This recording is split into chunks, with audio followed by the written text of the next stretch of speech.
if we don't understand how the brain works, then we can't understand behavior, because behavior is underpinned by functions of the brain. Behavior is made by the brain, by the chemistry and the different structures in the brain.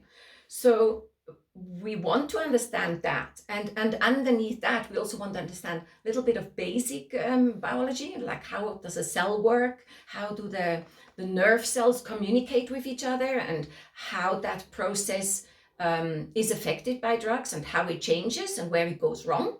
Because when we understand it, we can pass that on to our clients and say, oh, this is what I'm actually doing to my brain. Oh my God.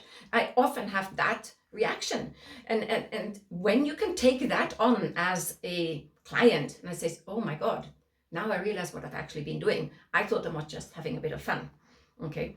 And so we want to teach therapists that, because that is the link between the therapist and the client, but also the client to his own brain, so that he can actually work with us and we can work with them.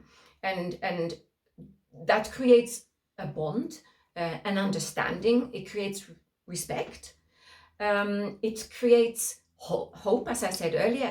It creates massive hope, and we need to teach every therapist who wants to work with anybody who is struggling with addiction, and I'm saying not even just fully fledged addiction, even people who are in danger of addiction, who are in the step before addiction, that are having behaviors like going out too much and drinking regularly and just realizing they don't have a stop button. So often clients say, I just don't have an on-off button. It goes on and then it stays on, and I can't, before I know, I have a hangover next day.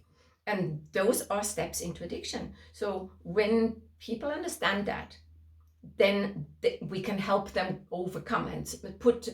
Then comes our therapy in as a therapist, to bring in the scripts, which of course you can't make the scripts, but you devise your script in the moment with your client that sticks for that client at that very moment. But for that, we have to understand it ourselves, because otherwise, what are we going to say? What are we going to suggest?